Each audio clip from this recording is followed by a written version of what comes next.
students, in this video we will discuss notebook work of chapter number 3, Glimpses of the Past. So first of all, you have to make a picture on your own. Second, hard words. First, clarify means refine, किसी चीज़ को साफ करना.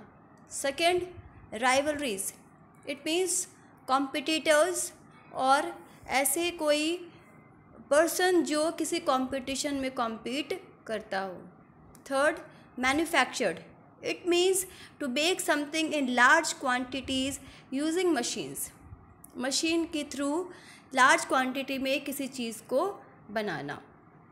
Achievements, it means something you have done successfully through hard work, hard work के through किसी चीज़ को achieve करना या फिर किसी चीज़ को अच्छे तरीके से करना, सक्सेसफुली करना, that one is achievements. Fifth, regulation, an official rule that controls how something is done, एक ऐसा रूल जो कंट्रोल करता हो कि कोई चीज़ कैसे होनी है. Sixth, intellectuals, persons who enjoy thinking deeply about things, ऐसे लोग जो किसी चीज़ के बारे में डीपली सोचते हैं. सेवन्थ, सेपॉइज, इट मीन्स सोल्जर्स, सिपाही. Eighth, rebellion, it means the action of fighting against authority, किसी ऑथोरिटी के अगेंस्ट लड़ना. Ninth, superstitions, a believe that is not based on reason, ऐसा विश्वास, ऐसा थॉट जो किसी रीज़न पर बेस्ड नहीं होता है.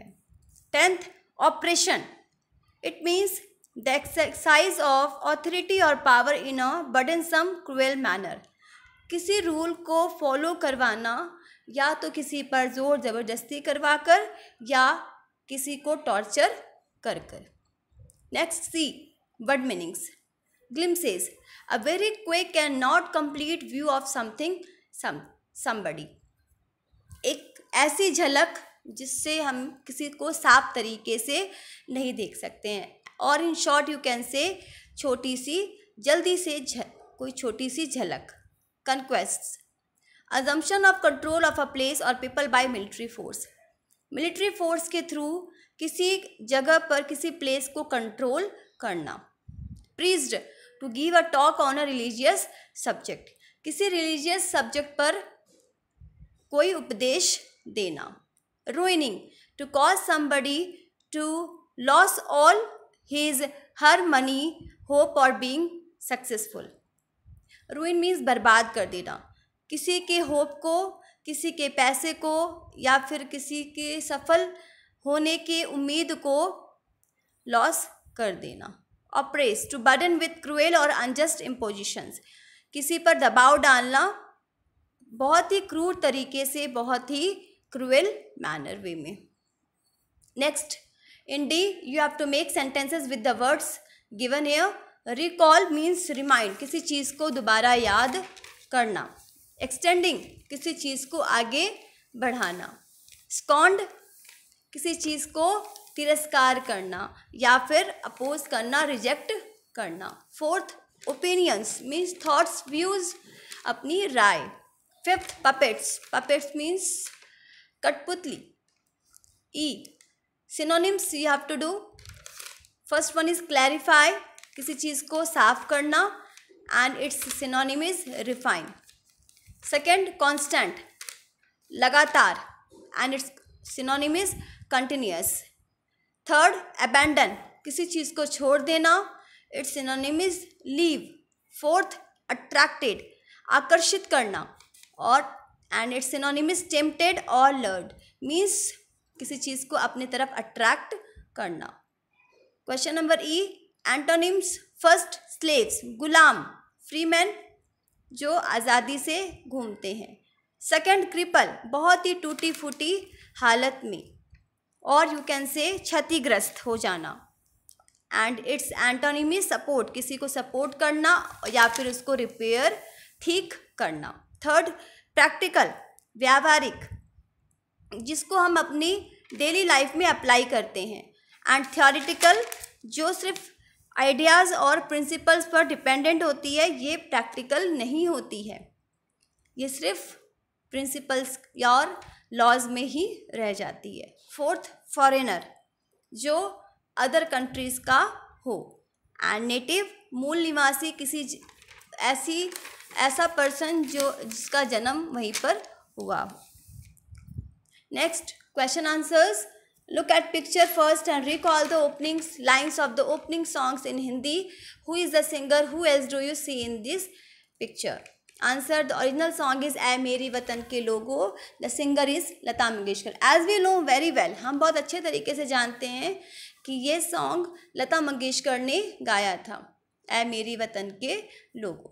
Pandit Jawaharlal Nehru, Lal Bahadur Shastri, Indira Gandhi, Bahadur Shah Zafar, Rani Lakshmibai, Bal Gangadhar Tilak, Lala Lajpat Rai, Bhagat Singh, Subhash Chandra Bose and Mahatma Gandhi are also seen in this picture. इन पिक्चर में ये सारे लोग फ्रीडम फाइटर्स जो थे वो भी दिख रहे हैं। इन picture number 2, what do you understand by company superior weapons? Picture 2 में कंपनी यहाँ पर ब्रिटिश इंडिया कंपनी की बात हो रही है, एंड उसके सुपीरियर वेपन से हम क्या अंडरस्टैंड करते हैं? The company superior weapons mean all their wits mean बुद्धि, स्ट्रेंथ, ताकत, रूल्स, उनके जो रूल्स रेगुलेशंस थे उनसे हम एम्प्लॉय करते हैं, और ये सारे उनके सुपीरियर वेपन्स थे। Who is an artisan? Why do you think the artisan suffered? Artisans कौन थे और उन्होंने सफ़र क्यों किया, ऐसे क्या कंडीशंस आई? An artisan is a skilled manual worker who crafts item that may be functional or strictly decorative. Artisan ऐसा स्किल्ड पर्सन होता है जो किसी क्राफ्ट आइटम को बनाता है जो डेकोरेटिव भी हो सकती है या फिर वो काम करने वाली ऐसी कोई चीज़ भी हो सकती है। The artisans suffered because the British were extracting very high taxes from them. Artisans इसलिए सफ़र हुए क्योंकि ब्रिटिश जो थी वो बहुत ज़्यादा उनसे टैक्सेस ले रही थी, विच ruined them economically, जो उनको इकोनॉमिकली बर्बाद कर रही थी। जितना वो कमाते नहीं थे उससे ज़्यादा उनको टैक्स पे करना पड़ रहा था। More over, machine manufactured goods imported from Britain were sold extensively which ruined the business of the artisans handmade goods. और इससे ज़्यादा क्या हुआ, जो ब्रिटिश थे वो अपने ब्रिटेन से मशीन से बनाई हुई चीज़ों को इंपोर्ट कर रहे थे इंडिया में, जिससे उनके बिजनेस जो हैंडीक्राफ्ट्स मैन थे उनकी बिजनेस पर बहुत ज़्यादा असर पड़ रहा था, क्योंकि उनकी हैंडमेड चीज़ को कोई भी नहीं खरीदता था। Which picture according to you reveals the first sparks of the fire of revolt? ऐसी कौन सी पिक्चर है जिससे पता चलता है कि फायर ऑफ रिवोल्ट लोगों में पहली बार जागी थी? And that one is picture 7, the sparks reveals the first sparks of the fire of revolt. Picture 7 को देखकर हमें पता चलता है कि लोगों में पहली बार जो गुस्से की चिंगारी थी या रिवोल्ट की जो चिंगारी थी पहली बार उनमें स्पार्क हुई थी। Next, working with text. Do you think the Indian princes were short-sighted in their approach to events of 1757? क्या आपको लगता है कि जो इंडियन प्रिंसेस थे वो बहुत ही शॉर्ट साइटेड, मतलब सिर्फ आसपास की चीज़ों को ही देखते थे, वो उसी मैटर पर वो ध्यान देते थे, वो फ्यूचर के बारे में बिल्कुल भी नहीं सोचते थे?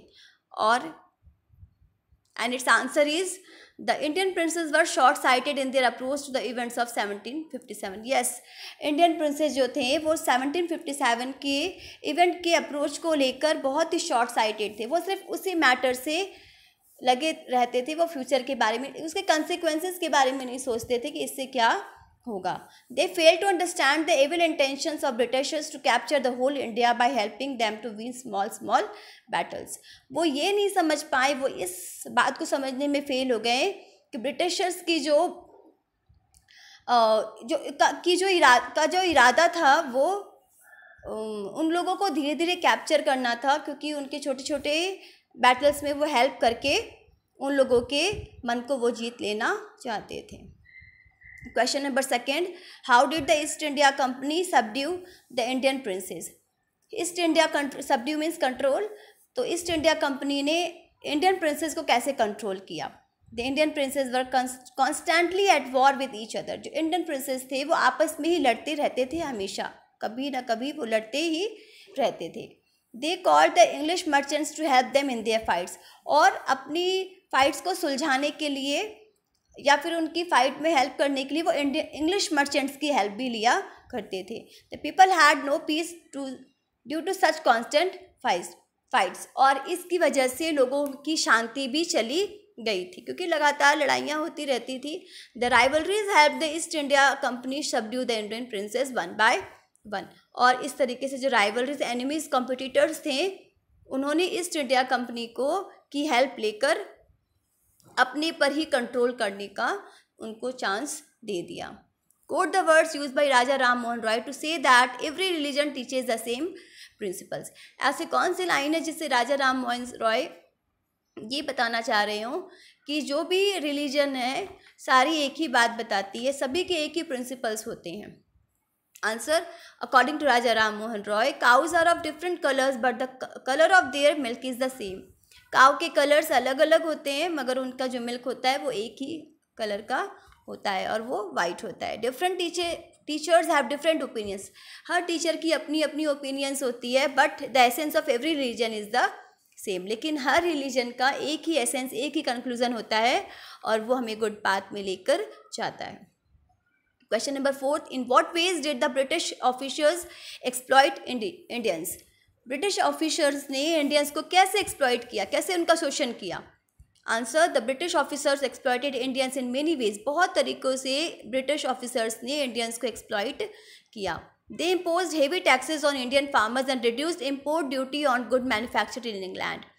उन्होंने सबसे पहले तो जो फार्मर्स थे उन पर बहुत ज़्यादा हाई ड्यूटी लगा दी, हाई टैक्सेस लगा दिए, और जो उनकी प्रोडक्ट आते थे इंग्लैंड से उस पर भी इम्पोर्ट ड्यूटी बहुत ही कम लगाया, ताकि उनकी जो प्रोडक्ट आए वो इंडिया में वो सेल कर सके और ज़्यादा से ज़्यादा प्रॉफिट वो अर्न कर सके। And imported to India even they cut the thumbs of expert artisans. और जो एक्सपर्ट आर्टिशंस होते थे उनके थम को भी वो कट दिया करते थे ताकि वो अच्छे प्रोडक्ट ना बना सकें। Name this people. The ruler who fought pitched battles against the British and died fighting. ऐसा कौन सा रूलर था जो अपने लड़ते लड़ते ब्रिटिश के अगेंस्ट लड़ते लड़ते ही मर गया, वो थे, and answer is Kunwar Singh. Second, the person who wanted to reform the society. ऐसे कौन पर्सन थे जो अपनी सोसाइटी, अपने समाज को सुधारना चाहते थे, उसमें कुछ चेंजेस लाना चाहते थे, and answer is Raja Ram Mohan Roy. Third, the person who recommended the introduction of English education in India. ऐसा कौन से पर्सन थे जिन्होंने बोला कि जो इंग्लिश एजुकेशन है वो इंडिया में होनी ही चाहिए, या उसको इंट्रोड्यूस किया, उसकी शुरुआत की, एंड आंसर इज मैकुलरी। Fourth, the popular leaders who led the revolt. ऐसे कौन से लीडर्स थे जिन्होंने रिवोल्ट को स्टार्ट किया, एंड आंसर इज मौलवी Ahmadullah of Faizabad and Peshwa Nana Sahib. Question number 6, mention the following the 2 examples of social practices prevailing then। ऐसे कौन से सोशल प्रैक्टिसेस थे उस समय जो इंडिया में फॉलो किए जाते थे, and answer is untouchability and child marriage, छुआछूत और बाल विवाह। सेकेंड,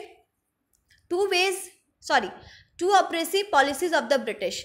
ऐसे ब्रिटिश के दो ऐसे कौन सी पॉलिसीज़ थी जो उन्होंने बहुत ही क्रूर तरीके से लोगों पर इम्पोज किया था, ज़बरदस्ती उन पर लाद दिया गया था।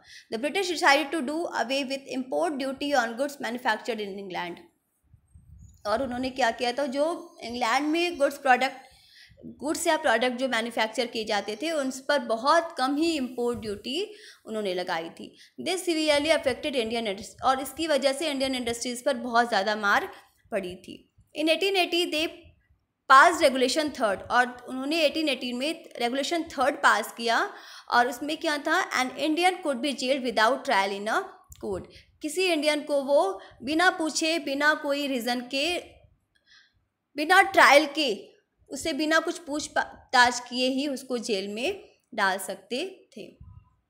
Question number 3, 2 ways in which common people suffered. ऐसे कौन से 2 वे थे जिसमें कॉमन आम जनता जो थी वो सफ़र कर रही थी। Answer is they loss their old jobs and lands, उनकी जॉब चली गई थी और उनकी ज़मीन भी चली गई थी। They were being converted by the British, और उनके रिलीजन को भी बदला जा रहा था, उनको क्रिश्चियंस में कन्वर्ट किया जा रहा था। 4 reasons for the discontent that led to the 1857 War of Independence. Discontent means dissatisfaction. ऐसे 4 रीज़न बताने हैं जिससे पता चले कि लोग डिससेटिस्फाइड थे, अनसेटिस्फाइड थे, और उसकी वजह से 1857 का वॉर हुआ था। And answers, 4 reasons for the discontent that led to 1857 War of Independence were: Indians had become slaves in their own country. जो इंडियंस थे वो अपनी ही कंट्री में गुलाम बन गए थे। Second, the east India company destroyed Indian industries. East India company ने Indian industries को बहुत ज़्यादा रूइन किया था, बहुत ज़्यादा डिस्ट्रॉय कर दिया था। There were huge differences in the treatment of English man and the Indians, और जो ब्रिटिश थे वो इंग्लिश मैन और इंडियंस के बीच में बहुत ज़्यादा भेदभाव करते थे। The use of grease on the bullet was spoiling the customs of Indians, और जो बुलेट में जो ग्रीस यूज़ की जाती थी वो पिग और काऊ के फैट से बनती थी, इसकी वजह से लोगों का धर्म नष्ट हो रहा था। And with this your notebook work completes. Thank you.